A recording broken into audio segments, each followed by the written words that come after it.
Assalamualaikum warahmatullahi wabarakatuh. Alhamdulillah wa syukrulillah wa binikmatillah la hawla wa la quwata illa billah. Alhamdulillahilladzi an'ama alaina binikmatil islam wal iman. Rabbi shrah li sadri wa yassir li amri wahlul 'uqdatam min lisani yafqahu qauli. Kepada yang kami muliakan segenap jamaah Masjid Agung Batam yang dirahmati Allah Subhanahu wa taala.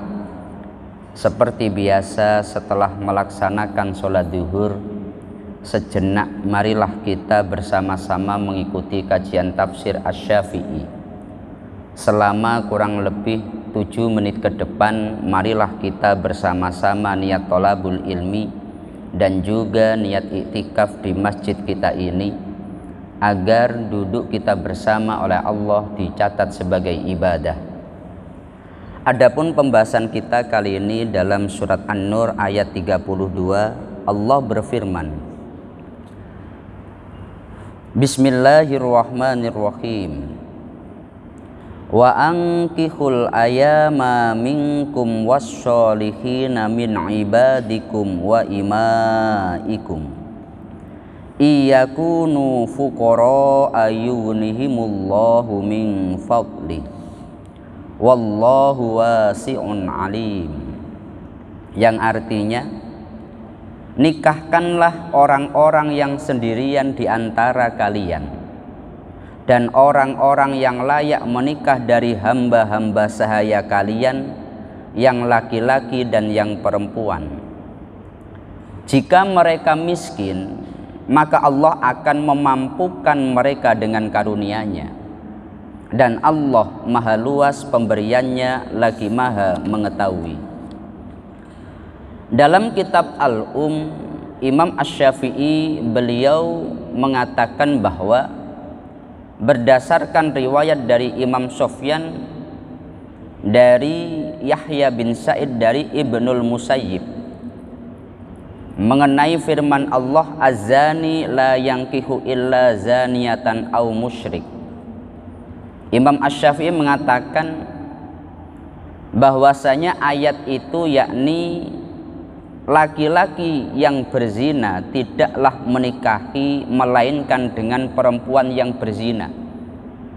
Cuma ayat itu kemudian dinasakh dengan adanya ayat yang kita bahas ini, wa ankihul ayama minkum.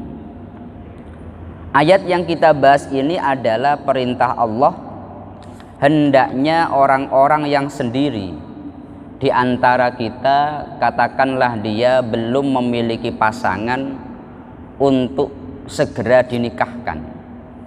Sebagaimana dalam penjelasan tafsir Jalalain, baik dia masih gadis atau janda, baik dia itu perjaka ataupun duda, hendaknya dia dinikahkan. Karena memang kalau dalam sejarah, Rasulullah betul-betul mendorong para sahabatnya itu untuk berkeluarga dan melarang sahabatnya untuk sendiri atau mungkin menjomblo, membujang. Jangan sampai seperti itu. Dalam hadis yang diriwayatkan oleh Imam Ibnu Hibban, di sana disebutkan bahwasanya kana Rasulullah ya'muru bil ba'ati wa yanha anit tabattuli nahyan syadidan. Rasulullah itu mendorong para sahabat untuk berkeluarga dan melarang betul untuk membujang atau menjomblo. Kenapa? Karena di dalam keluarga itu ada sekian banyak kebaikan yang akan didapatkan. Bahkan dalam ayat tadi ditegaskan, Allah berjanji, bila kalian dalam keadaan fakir, kalau mau menikah, Allah akan memampukan kalian. Hanya saja masalah pernikahan ini kita tidak serta-merta yang penting menikah, tidak. Hendaknya seorang laki-laki dia memilih pasangannya. Seorang perempuan pun hendaknya juga seperti itu. Kalau di dalam kitab Fathul Mu'in, karya daripada Syekh Zainuddin Al-Maribari, itu beliau menyampaikan takhayyaru linutfikum wala tadauha li ghairil akifai. Kamu pilihlah betul di mana engkau akan meletakkan spermamu. Jangan sampai diletakkan pada tempat yang tidak layak.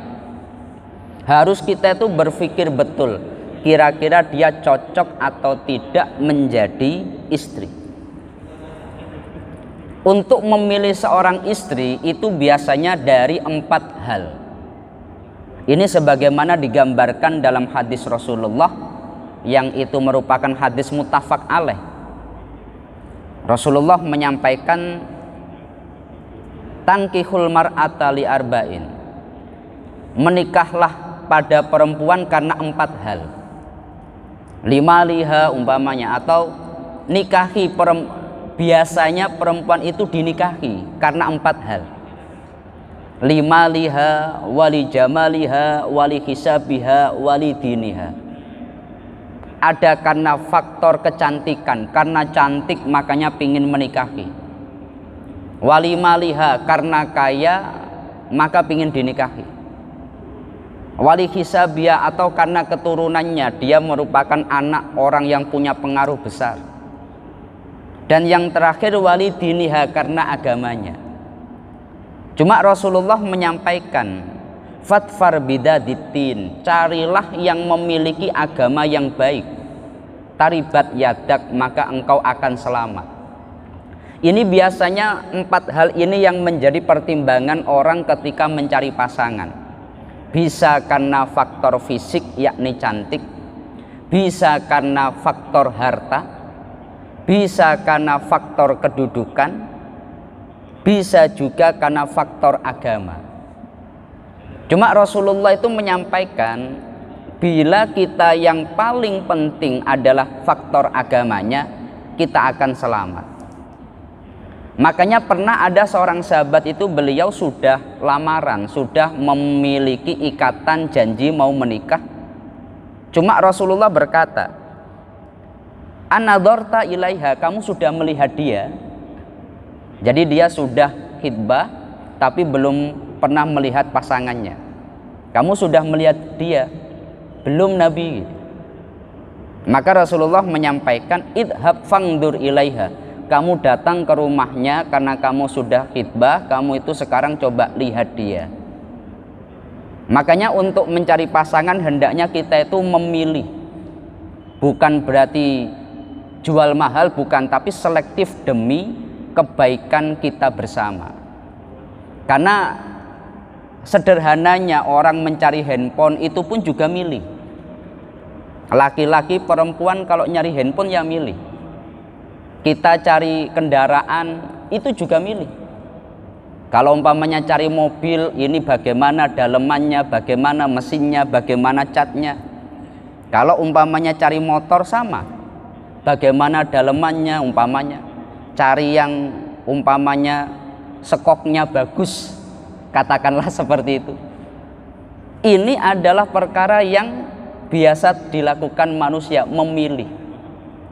Tapi yang paling utama adalah masalah agama. Oleh sebab itu, melalui ayat ini hendaknya seseorang itu menikah, cuma marilah kita mencari pasangan yang paling baik.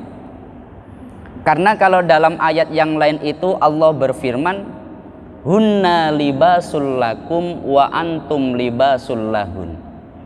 Laki-laki adalah pakaian penutup aurat bagi istrinya, istri adalah pakaian penutup aurat bagi suaminya. Maksudnya bagaimana? Pasangan itu hendaknya saling melengkapi. Nah, dalam hal inilah Rasulullah menegaskan betul kepada para sahabat, kalau mau menikah lihat dulu kira-kira cocok apa tidak dengan kamu. Dan yang paling penting adalah masalah agama. Jangan hanya pertimbangannya dunia, jangan hanya pertimbangannya kecantikan, jangan hanya pertimbangannya kedudukan, tapi yang paling mendasar adalah pertimbangan agama. Ya semoga agamanya baik, dianya cantik, hartanya baik, juga dari keturunan yang baik. Wah, ini orang yang beruntung, ini dapat hadiah. Ya semoga kita semuanya yang seperti itu. Amin ya rabbal alamin. Mungkin ini penjelasan daripada kajian tafsir Imam Asy-Syafi'i pada kesempatan kali ini. Mari kita tutup dengan bersama-sama kita membaca surat Al-Fatihah. Semoga keluarga kita oleh Allah dijadikan keluarga yang sakinah, mawaddah, warahmah. Yang belum memiliki pasangan, semoga oleh Allah segera ditemukan dan diberi pasangan yang sholih dan sholihah. Al-Fatihah. A'udzubillahi minasyaitonirrajim. Bismillahirrahmanirrahim. Alhamdulillahirabbil alamin arrahmanirrahim maliki yaumiddin. Iyyaka na'budu wa iyyaka nasta'in ihdinas siratal mustaqim siratal ladzina an'amta 'alaihim ghairil maghdubi 'alaihim waladdallin. Amin. Wallahul muwaffiq ila aqwamit thoriq.